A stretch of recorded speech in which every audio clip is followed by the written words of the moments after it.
nanti you all tu betulkan sikit, letak gambar-gambar bagi menarik sikit. Kalau tak kau pengsan dekat sana 40 minit pun. Okay. So basically these origins of writs. Okay, these are prerogative writs. Okay, mandamus, prohibition, certiorari, and part of it is application for judicial review under Order 53. And then apart from that, we have this writ of habeas corpus. Habeas corpus. Alright, so basically the origins of writs is embedded in the history of common law and judicial institutions in England. Okay, what does it mean by prerogative writ? Okay, what does it mean by prerogative? Aku buka lah buku Jenab tu kat situ. Actually, Dr. Dai kata tak boleh nak interaktif sangat. So, 1 or 2 questions will do. Okay, cuba saya tanya. What is the meaning of prerogative? Buka muka buku Jenab 747. Cuba. Ada maksud prerogatif tu. Kita lewat-lewatkan lah, tak payah laju sangat. Kita slow. Kau ada tak buku Jenab ni? Ada. Okay, ni kita tengah listen ni. What does it mean by prerogative?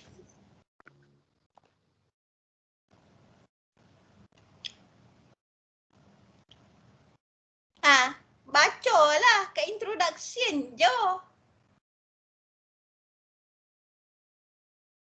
An exclusive or peculiar right or privilege enjoyed by the King of the England at common law of England at common law. Alright, so that's what it means by prerogative.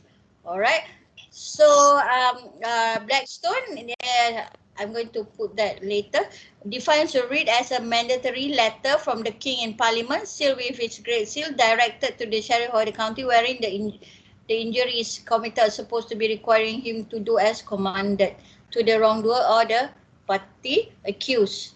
Okay, so that's the original definition of what a writ is. Okay, so originally the prerogative writ was issued by the king himself and later by his chancellor.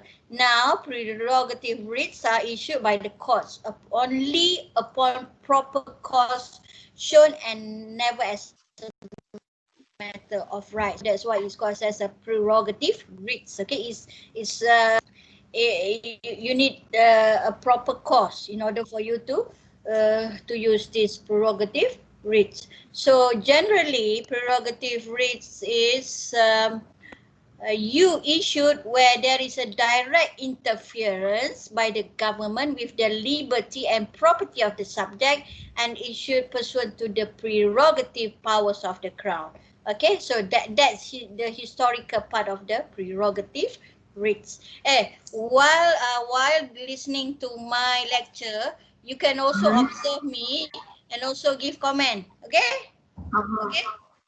Yang boleh. I mengapu lah. Kau cakap lah macam mana Mary improve masa hari tu. Kelabah. Alright. So in Malaysia, Dr. Aziz dah kata jangan bergerak sangat. Dia kata tengok je sini. Okay, so basically in Malaysia, okay, these relief were formerly available by such as they are now available by the appropriate action under rules of court. This is stated in Order 53. Shall we have a look at our Order 53? Boleh tak buat macam tu? Can we have a look at Order 53? Boleh tak suruh you all buka situ? Boleh nampak macam perhatian. Menunjukkan participation. Okay, so class pula macam drama. No guys. Okay. Kau ni nak berlakon ke nak belajar? Okay, have a look at your, okay. So I think I need to repeat myself. So make sure you have, before the class, make sure you have your order rules of court in front of you for us to before our class starts. Okay, now class, look at Order 53. Okay, Order 53 of the Rules of Court 2012. What is it about? What's the main heading for Order 53? Review. Application for judicial review. You're over kelas ni A star ni 5 star hari ni. Tapi doktor. Sangat berlakon. Doktor. Suara tiga. Doktor. Ha? Nanti kan masa doktor nak suruh buka ROC tu, doktor katalah as usual. ROC dah ada ke? Macam tu. Oh. Kau memang pandai.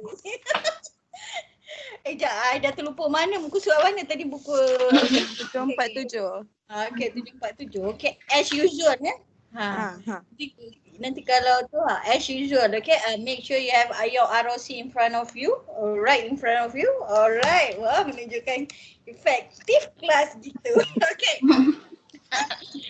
So basically, these are the four main prerogative writs, namely mandamus, prohibition, certiorari, and writ of habeas corpus. So order 53 in the rules of court provides for the application for order of mandamus, prohibition, and certiorari. Okay, so the amended order 53 is sets out the full procedure for judicial review.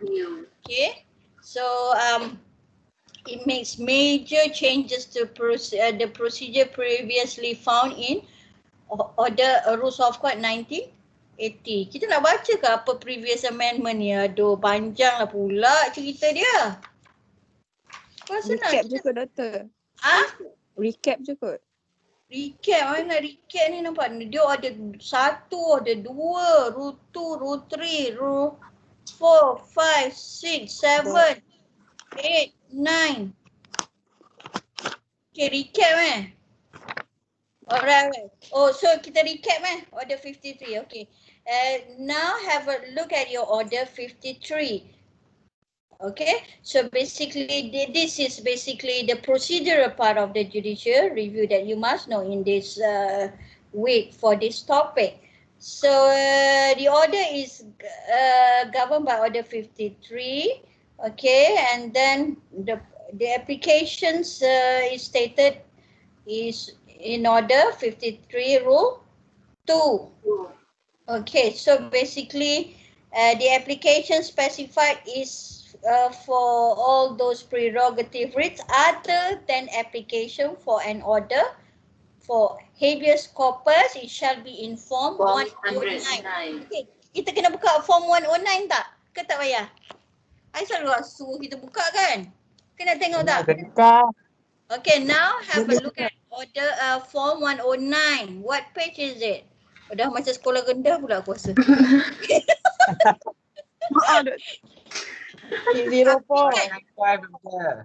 Apa? 304. 304? Betul. Alright, so 04. okay, so basically this is the form for the rules of court, the 2012 form number 109, application for judicial review, order 53, rule 3. Okay, so basically this is the standard form that you must know in order for you to apply for judicial review. Okay tak? Nampak practical. Nampak okay. semua. Nampak semua sepandai kau. Lepas tu aku dah Nampak banyak buat kau. Okay. Next, okay. So basically, now have a look at our order 53 rule 2. Okay. The application of the judicial review may seek any relief, including look at rule 2, sub rule 2, including prayer for declaration, either jointly or in alternative in the application if it relates to the or connected with the subject matter. Okay, so what else? Apa lagi? So kita recap So I nak kena tanda kot bahagian apa yang I nak baca. Kan aku baca semua kan terlebih masa. Ada pensel tak? I rasa I nak recap yang mana tu I nak kena ni. Okay, so kita cakap form tu penting 109 rule 2. Prayer dia. Okay, and rule 4, any person who is adversely affected by the decision or action or omission in relation to the exercise of public duty shall be entitled to make the application. So ini bila you nak boleh guna judicial review order 52. Rule 4 Order 53, Rule 2, Sub-Rule 4. Okay, I dah tanda siap-siap. Korang pun tanda jugalah. Nanti kau senang lah nak tengok kan? Konon. Boleh. I tu. Pakai pensel je. Okay, order 53, rule 3. So basically, in order, application under this order 53 shall not be made unless leave has been granted in accordance with this rule, meaning that you need to get leave in order for you to apply for order 53. So how do you apply it? Okay, this is the procedural part. Application for leave must be made by ex parte to a judge in chambers and must be supported by statements setting out the name and description of the applicant, the relief sought and the grounds in which it is sought, and by the affidavits verifying the facts relied in. So sub-rule 2 tu penting. So basically in order for you to apply for order 53, you need leave, okay, it must be made as parte, number 1, by to a judge in chambers. Number 2, it must be supported by a statement, okay, stating the name and description of the applicant, and then your relief sought, and then your grounds which is sought, and then the affidavit that verify the facts. Okay. And number 3 is the applicant must give notice of the applicant for leave no later than 3 days before the hearing date to the AG chambers. 3 days, 3 days before the AG, and must AG chambers must be at the time lodged in those chambers copies of the statement and affidavit. Okay. But proposal is underway to remove the sub-rule. Okay? Whatever. Okay. Next, the judge in granting the leave for order 53 may impose such term as to cost and as to giving the security as he thinks fit. Maksudnya, dalam application ni court may impose some cost dan security for cost lah. Cost tu kita belum belajar lagi. Okay, sebab benda ni semua application. Yang security tu macam undertaking of the measures ke? Bukan, tu undertaking to the measures tu I pun sebab dia guna tu lain tau. Security for cost ni, untuk cost tu you kena ada security. Kita akan belajar tu masa kita belajar cost nanti. Kita kena bagi apa dalam perkataan Melayu je. I tak boleh ingat lah tu. Kena ada security for the tu. Dia ada procedure dia lah. I tak berapa nak ingat benda tu. Sebab dah lama kan. Nanti you tanya practitioner apa maksud security for cost dari segi teknikal dia tu macam mana. Adakah dia kena bagi geran dia ke ataupun tunjukkan statement bank dia tu dekat court ke macam mana. Cuba tanya practitioner. Apa maksud security for cost dari segi praktikal dia. Okay. Sebab kan dia kalau dulu lain tau. Dia punya cara dia. Sekarang tengok dah lain juga prosedur dia. I pun dah praktis dah lama dah tak ingat lah. Okay. So that's one thing. Okay. So nampak tu. And yang I baca, yang I highlight ni you tick juga. Application for judicial review shall be made promptly. Tu penting. Promptly. And then in any event within 3 months from the date when the grounds of application first arose or when the decision is first communicated to the applicant. Okay, that is the next requirement. Okay, so the court upon an application extend the time specified in Rule 3 if it considers there is a good reason for doing so. Okay, and then the application to extend time must be served. If you want to extend time, it must be served on all parties and shall be heard inter parties. Maksudnya dua parti kena dengar kalau kita nak extend time. That is Rule 8, Sub-Rule 8. Okay. So, notice, when leave has been granted, leave for order 53 has been granted, the applicant shall within 14 days after the grant shall file a notice in form 1110. Okay, now notice in form 1110. Have a look at notice form 1110.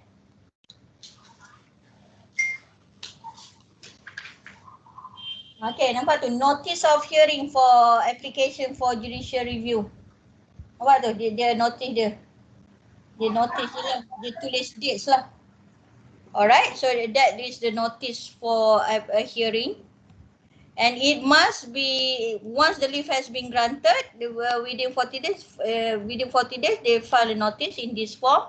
And then upon extraction of the sealed copy of Form 110, the applicant shall serve a copy of the same together with a copy of the statement and of all affidavit in support on all person directed affected by the party no later than 14 days. Okay, this is the next requirement. Sub-rule 2. Notice Order 53, Rule 4, Sub-rule 2. Okay, and then damages pula. Okay, so award of damages to the applicant if is included on the application for judicial review, the court may subject to paragraph award damages to the applicant if he has included in the statement in support of his application for leave under Rule 3 for a claim for damages. Kalau dia letak dekat dalam statement in support, so dia boleh claim damages. And then the court is satisfied, sub-rule B tu, the court is satisfied if the claim has been made in an action began by the applicant at the time of making it, he could have been awarded the damages. Okay. Alright, discovery. So basically, again, they can ask for discovery and inspection of the document, and then discovery, and then amendment. Okay, the judge may allow the statement to be amended of the order 53 and may allow further affidavits to be used if there is any new matters arising out of the affidavit to the application. Alright, and then every party must supply any party copies of the affidavit which he proposed to use at the Rule 8 tu tak payahlah. No setting aside of order. An application to set aside any order made, the judge shall not be entertained but the aggrieved party may appeal to the Court of Appeal. Maksudnya apa? Rule 9 ni. Order 53 Rule 9 ni. Apa maksud dia? Maksudnya boleh tak you set aside order 53? Boleh ke? Tak boleh. Tak boleh. Hanya boleh. appeal saja. Not entertain. Okay, the court will not entertain. But what the aggrieved party can do? Appeal to the Court of Appeal. Yeah, okay. Appeal to the Court of Appeal. Okay. Bahang nak discuss Order 53 ni. Order 53 ada berapa rules lah? Banyak juga. Ke tak banyak? 9. Kita baca pendek-pendek je. tak banyak sangat lah. Okay lah. Tapi I bagi you the gist of to which I need to rehearse again with regard all this order. Okay. So basically the court has additional powers to order to issue prerogative writs to any person or authority. Order writs including writs of habeas corpus, mandamus, prohibition, quo warranto, and cetera, or any others for the enforcement of rights. Okay, next kita go to case. Case dia bagi sini apa ni? The case is Badat. I ada tak tulis Badat dalam ni? Tak ada. Badat. Dekat dalam ni ada guna Badat pula. Kes Badat ni basically it was stated that it will issue of issue of prerogative really is at the discretion of the court. In Badat, Andrani and Tan Kia, it was stated that it will not be used if the conduct of the applicant had been such to disentitle him to the release asked for. And in another case, in Melayu Raya Press and Colonial Secretary, it was stated that it will not be issued where the applicant has failed to avail himself of other statutory remedies. Okay. Tu ada lagi satu case. And then in the case of Nitai, Hamid Sultan considered the scope of prerogative orders and direction of police protection orders. The court made the following banyak discussion dia pasal prerogative orders. That is general lah. So basically the court's role Okay, it's not to sit as an umpire and adjudicate what is wrong and right. It has further duty to ensure that all aspects relating to administration of justice runs rim and proper. Okay, ni dalam kes ni part A.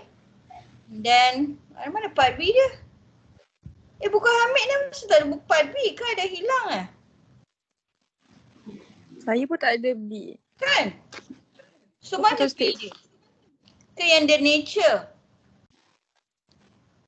Okay, maybe the nature of such relief and nature will require the answer. So all these are designed. The public has the right to expect a court to protect their rights. So the court is constitutionally duty bound to give orders and direction to the relevant authorities. Saya rasa ni the public tu part B itulah tu second main point. And then the police protection orders are very commonly applied in Sharia courts and Sharia court. Sharia court made such order pursuant to by ex parte application. The High Court has jurisdiction and powers to grant such orders within the doctrine of separation of powers. Okay, failure to comply with the orders, the court will attract penal sanction. Okay, as the High Court shall have power to punish any contempt of itself. In consequence, okay, so part B about the police protection, the scope of the general discussion on the scope of prerogative orders, directions and police protection orders. Yang C, A, B, C tu nanti I mudahkan dalam slide. Oh ni pun dah banyak dah. And then mandamus, prohibition, certiorari. And then judicial review sikit je I nak buat. Nanti dia tanya banyak-banyak kan tak boleh nak jawab. Kau bukan korang ni kelabak, I pun kelabak. Okay, next. Mandam ni kita dah deal for ni. And then mandamus, prohibition. Yang I sebut tadi kuah waranto, certiorari. Okay, mandamus. Okay. Mandamus ni 751. So basically, once a prerogative writ issued by a court of superior jurisdiction directed to a private or municipal corporation, maksudnya apa? All these prerogative orders will not just be directed to any ordinary person. It will be directed to siapa? To a private or municipal corporation. Okay? Or any officers or executive or administrative or judicial officer to an inferior court commanding the performance of the particular act, okay, belonging to the public, official and ministerial duty. Ini mandamus. Okay, directing the restoration of complainants of rights and privileges which he has been illegally deprived of. Okay, this is stated by section 44 of the Specific Relief Act. Kita ada download kan Specific Relief Act section 44. So basically ada section 44 of the Specific Relief Act. Konon-konon lah. I've download. Do you have your copy of the Specific Relief Act 1950? Cakap lah ya. Yeah, madam. Yes, already received. Actually Absolutely, madam. Pandai kau. Actually ada dalam kita punya ni tau. Dekat dalam kita punya goals. Perasan tak? Rasa. So later you can check on your Specific Relief Act 1950. Padahal kau buka buku Hamid je. So maksudnya kita ada bahas kita semua statute yang penting tu kita buka ya. Konon lah. Okay. So basically this Specific Relief Act 1950 states that under section 44 stated that judge may make an order requiring any specific act to be done or forborne by any person holding a public office, whether permanent or temporary nature, by any corporation, provided that it must be made by person whose property, franchise or personal right would be injured by forbearing or wrong. Apa diong ni? Ayat dia salah ke apa ni? As the case may be. Kan? Dia tulis perkataan Dion kan? Okay, and then such forbearing is under the law being enforced clearly incumbent. Okay, so and number C is in opinion of the judge, the doing of forbearing is consonant to right and justice, and D, the applicant has no other specific and adequate legal remedy. Bila dia ada no other specific and adequate legal remedy, they can go for mandamus. Okay, boleh? Maksudnya apa? Boleh.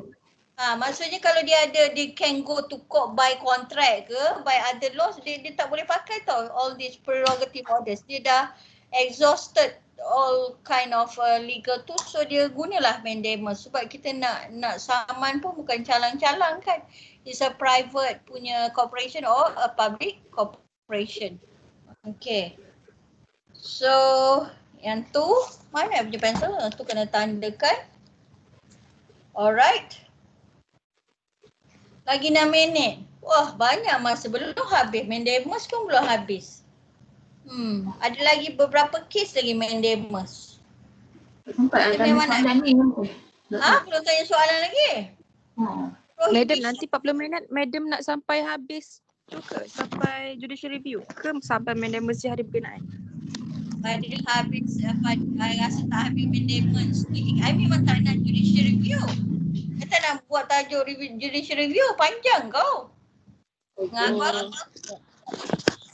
So, tapi order 53 tu pun I terang pun dah banyak kan pasal ni. Belum mandamus ni kalau ikut ni belum lagi habis dia punya cases. Prohibition ada sikit, setiaurai pun ada sikit. Bolehlah kalau I nak pergi prohibition sikit, setiaurai sikit, and judicial review tak sempat, there will be a next session. Of course, I will say that judicial review next session, okay, next class. And then ni, I nak tengok ni, ada lagi satu read of habeas corpus. So macam okey jugalah kan, kita merapu, kita tengok procedure, kita tengok SRA, wah. Read of habeas corpus yang terjumpa buku apa? Kat belakang. Habeas corpus, tak jumpa. Ni, 791. Oh, habeas corpus pun sikit je. Dia ada 4 kan, mandamus, setiaurai, prohibition dengan read of habeas corpus. Pun dah tak cukup. Order 53 pun kita discuss pun dah berpanjang-panjang, ada 1-2 case tadi. Okay? Alright, so macam mana? So what do you think? Ni habislah, kelas kita pun habislah, kita punya ni. Ni pun termasuk juga our this week punya kelas juga.